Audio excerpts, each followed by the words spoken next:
ini gemes sekali ya. Sebetulnya Ibu Putri itu apa sih?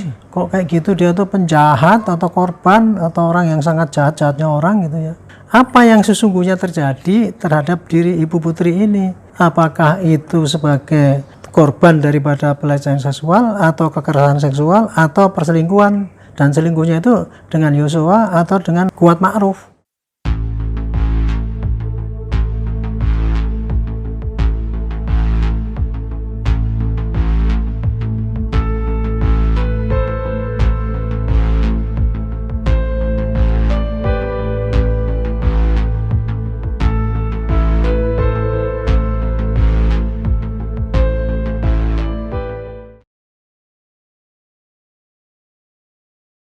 Para pemirsa yang saya muliakan, salam jumpa kembali dengan Om Pas, obrolan mantan polisi ala Serpiko. Siang ini kita masih terus ingin membicarakan mengenai kelanjutan dari tragedi di Rumah Sang Jenderal yang dirangkai dalam sinetron Duren 3, yang kelihatannya sudah hampir selesai tapi masih terus mengundang pertanyaan publik, yaitu kok kelihatannya ceritanya jadi bertele-tele, terutama terkait dengan saksi kunci ataupun tersangka kunci, yaitu Ibu Putri, yang keterangannya berubah-ubah terus sehingga menimbulkan kejengkelan publik. Apa sih sebetulnya yang terjadi? Nah, siang ini kita akan mencoba membahas khusus ya, apa sih sebetulnya yang terjadi terhadap Ibu Putri itu, yang merupakan sumber dari terjadinya tragedi di Rumah Sang Jenderal itu, di mana Sang Jenderal dengan kalapnya membunuh Yosua bersama-sama dengan ajudannya, dieksekusi di rumahnya, tapi kemudian jejaknya akan dihilangkan dengan merekayasa rilis yang terjadi 3 hari setelah kejadian, tanggal 11 Juli. Dan itu yang menimbulkan reaksi publik yang sangat berat dan besar terhadap polisi, di mana polisi dianggap pembohong semuanya. Akhirnya hebohlah negara ini, semua tertuju kepada masalah ini. Baik, kalau kita bicara masalah Ibu Putri ya, awalnya itu dulu kan dari rilis Penas Polri yang mengatakan bahwa terjadi percobaan pelecehan seksual terhadap Ibu Putri dan penodongan yang dilakukan oleh Yosua, dan kemudian Ibu Putri teriak,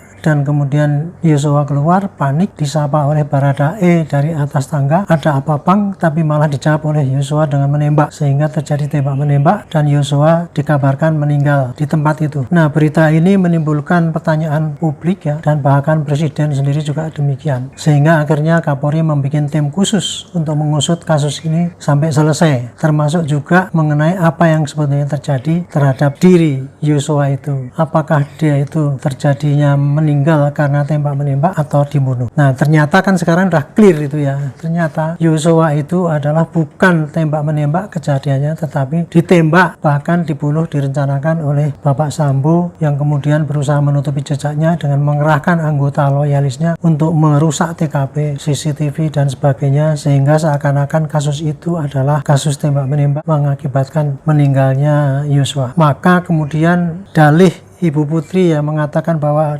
dia dicoba untuk dilecehkan dan ditodong itu dibantah mati-matian oleh pengacara keluarga Yosua karena merasa tidak terima, di mana anaknya sebagai pahlawan keluarga kok dengan seenaknya dituduh sebagai penjahat yang meninggal karena ketahuan habis melakukan kejahatannya. Padahal anaknya itu menurut mereka jelas direncanakan dibunuh oleh Bapak Sambo dan kawan-kawan. Nah, mulanya adalah begitu. Ibu Putri itu dulu mengatakan bahwa dia didatangi oleh Yosua, ditodong dan dipegang-pegang itu, sehingga seakan-akan ada terjadi pelecehan yang dilakukan oleh Yosua. Dan itu dibantah oleh pengacara keluarga Yosua. Dan ternyata yang terjadi adalah Ibu Putri itu melaporkan bahwa dirinya telah dilecehkan. Tapi kejadiannya waktu itu di Magelang. Tetapi ketika Ibu Putri itu sampai Jakarta dan melapor kepada Sambo bahwa dirinya dilecehkan sehingga membuat marah Sambo, maka Pak Sambo itu kelihatannya mengarahkan Ibu Putri itu untuk mengaku bahwa terjadinya di Magelang.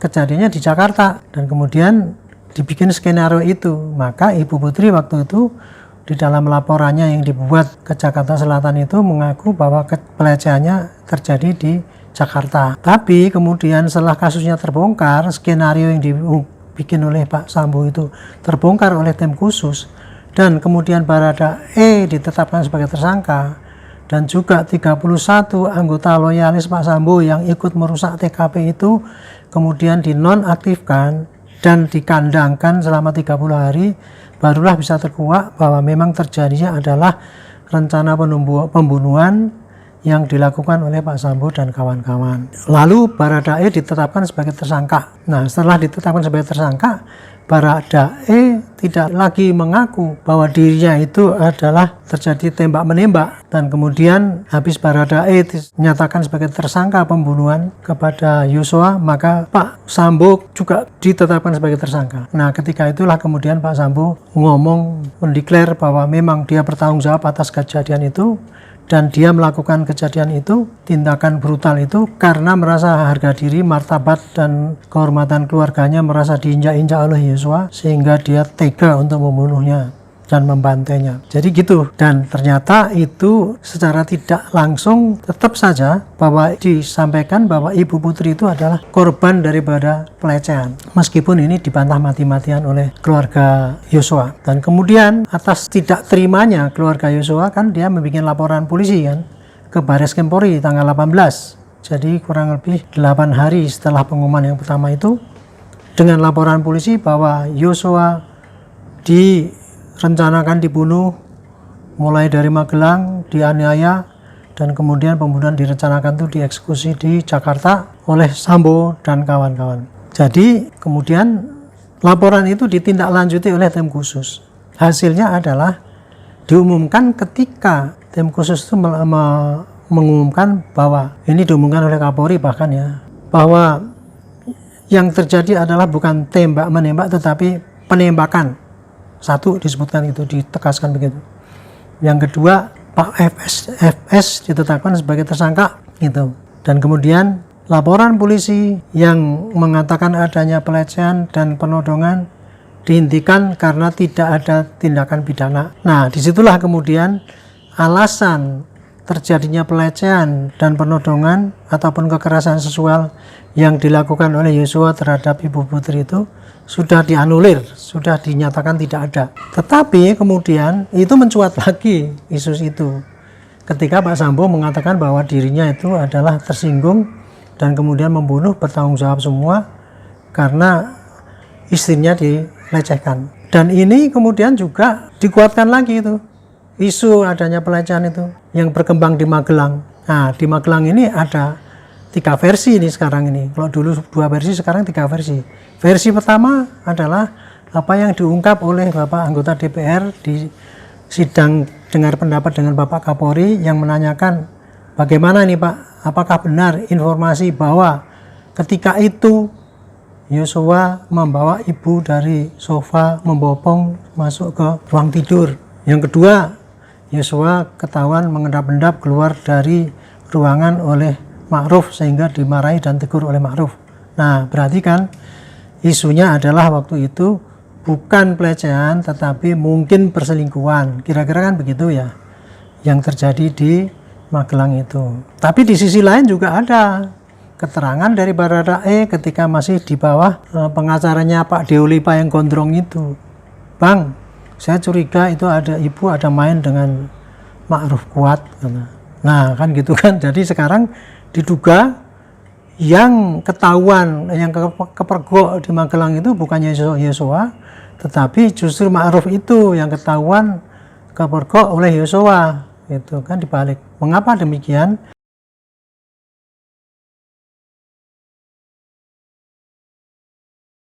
Karena memang antara Yosua dengan Ma'ruf itu memang terjadi perselisihan ya. Adu kepingin dianggap dekat oleh Ibu Putri. Ma'ruf itu kan sudah bekerja lama ya di situ. Sejak Pak FS itu dari Kapolres Brebes atau apa itu. Tapi kemudian kemarin sempat keluar karena Covid dan dia baru masuk ke situ. Itu makanya itu keterangan bahwa si Ma'ruf Kuat itu dianggap dekat dengan Ibu Putri, berselingkuh, dibantah oleh Bapak Kabar Eskrim kan. Enggak, itu kan baru kira-kira seminggu masuk Covid ke situ. Nah gitu. Tetapi perselisihan antara Yosua dengan si Ma'ruf Kuat itu karena apa? Karena Ma'ruf yang tadinya pegawai lama sudah berapa tahun gitu, 8 tahun atau kemudian Yosua ini kan lebih disayang 2 tahun ini menjadi kepala rumah tangga lah, itu lah kira-kira terjadi persengketaan atau persaingan lah gitu ya. Makanya mereka saling terjadi saling memfitnah itu.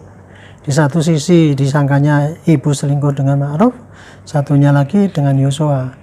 Nah intinya dengan adanya dimasukkannya dalil bahwa Ibu Putri itu melakukan sengketa ada diperkosa ataupun dilecehkan ataupun berselingkuh dengan Yosua ataupun Ma'ruf, itu tetap saja ini menjadi keberatan dari pengacaranya Yosua, karena Yosua itu kan memperjuangkan bahwa Yosua itu adalah seorang pahlawan dan tidak rela kalau dituduh sebagai oknum pelaku pelecehan.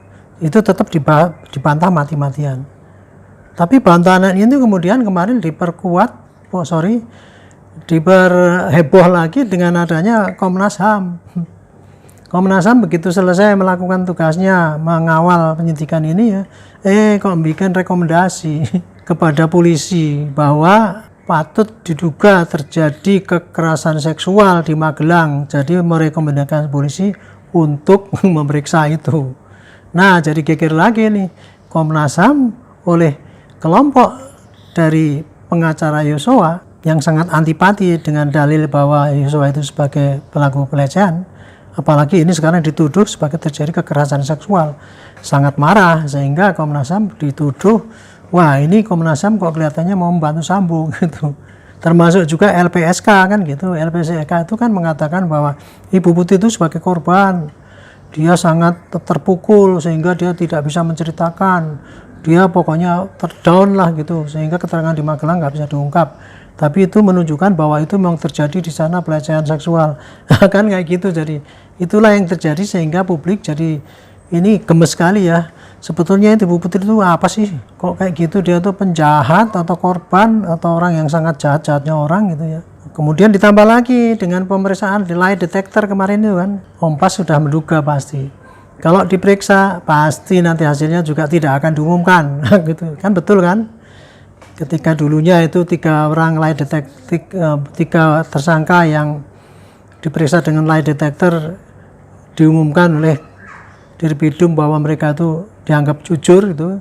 Nah ini begitu giliran Ibu Putri kita tebak pasti nggak akan diumumkan ya kan, betul, tidak diumumkan. Jadi kita tidak tahu tuh apa yang sesungguhnya terjadi terhadap diri Ibu Putri ini, apakah itu sebagai korban daripada pelecehan seksual atau kekerasan seksual atau perselingkuhan, dan selingkuhnya itu dengan Yosua atau dengan Kuat Ma'ruf kan gitu yang terjadi sampai sekarang ini. Jadi ramenya pergunjingan ini itu adalah akibat adanya 2 kepentingan. Di satu kepentingan adalah pihak daripada advokat Yosua yang ingin berusaha mengeliminir tuduhan adanya terjadinya perselingkuhan terjadinya pelecehan, apalagi tindakan kekerasan seksual yang dituduhkan kepada Yosua terhadap Ibu Putri. Kan itu kira-kira begitu. Sementara di pihak lain, polisi yang menangani kasus ini ataupun pihak lain seperti Komnas HAM, kemudian LPSK,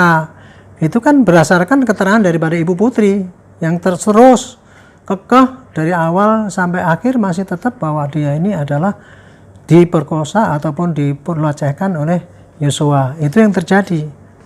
Makanya itu ini kira-kira kok tidak akan terungkap ya dengan jelas. Karena apa? Karena polisi sendiri sejauh ini sangat terbatas memberikan keterangan-keterangan perkembangan daripada pengusutan kasus ini. Bapak Kapolri dulu memerintahkan supaya kasus ini ditangani secara transparan dengan scientific criminal investigation, kemudian dengan kejujuran, keterbukaan dan cepat. Nah ini sudah dilakukan oleh polisi sebetulnya, yaitu dengan kesungguhan ya, tim khusus itu memenjarakan atau mengkandangkan 31 dulu tuh orang yang dianggap loyal dengan Sambo, dan bahkan sampai kemarin 97 orang kan diperiksa, dan sudah ada yang di PTDH dan 6 orang, dan kemudian berkasnya sudah dikirim ke pengadilan, ada 4 pertama kali, dan nanti menyusul lagi yang obstruction of justice juga mungkin kira-kira sudah akan dikirim. Jadi intinya polisi dengan adanya kasus ini yang heboh akibat Pak Sambo ini sudah mencoba mempercepat penyelesaian hukum ini dengan transparan dan lurus, tetapi masih diduga oleh publik yang tadinya sudah tidak percaya akibat kebohongan yang disampaikan oleh Sambo ketika rilis tanggal 11 itu.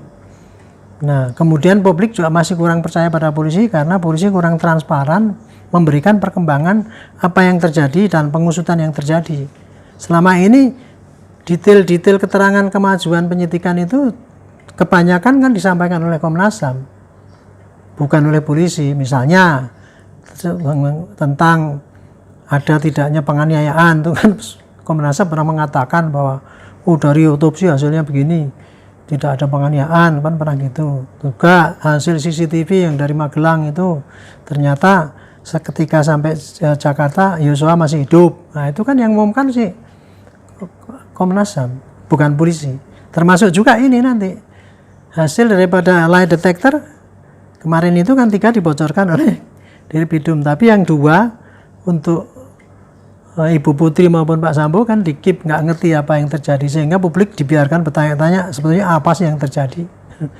Polisi selama ini masih memakai pedoman bahwa keterangan mengenai perkembangan publik itu, perkembangan penyidikan itu adalah untuk konsumsi penyidik ataupun nanti untuk pro justisia yang akan disampaikan dalam persidangan. Kira-kira itu yang terjadi.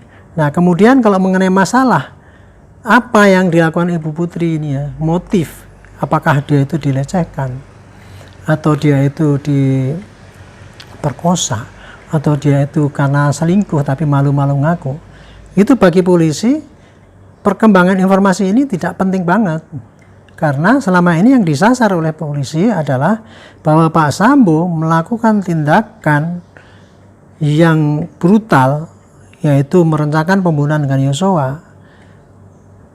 Dia merintahkan kepada ajudannya untuk menembak, dan kemudian dia juga ikut mengeksekusi, dan setelah itu dia nutupi perbuatannya dengan memanggil anggotanya yang loyal untuk merusak TKP dan sebagainya. Itu dasarnya adalah karena terpicu oleh hatinya yang sangat tidak terima karena istrinya dilecehkan, harkat martabatnya telah dilanggar oleh Yosua. Kira-kira kan gitu yang terjadi. Nah, itu cukup, tidak usah dibuktikan yang terjadi itu pelecehannya atau kekerasan seksual ataupun selingkuh. Enggak, yang bagi polisi cukup aja unsur bahwa ada rencana daripada Bapak Sambo, antara dia mendengar berita itu bahwa sehingga dia marah, dan kemudian dia merencanakan dengan manggil ajudannya dan sebagainya itu, kemudian mengeksekusi dan kemudian menghilangkan jejak. Itu sudah cukup pasal 340 yang pasal tertinggi ditujukan pada dia.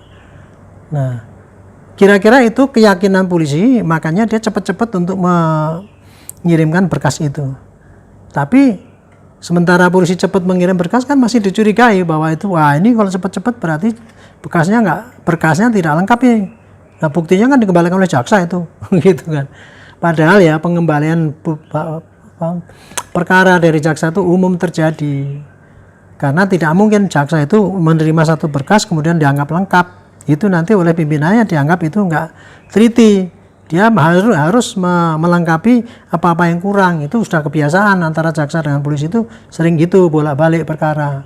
Cuman mudah-mudahan ini ya, dengan adanya kasus ini yang sudah menarik perhatian publik dan menjadi kasus nasional, mudah-mudahan jaksa dan polisi bisa bekerja sama dengan baik, dan selama ini sudah ditunjukkan ya. Mulai daripada pertama kali polisi sudah koordinasi konsultasi dengan jaksa. Pak Jaksa Agung sudah menunjuk 30 JPU.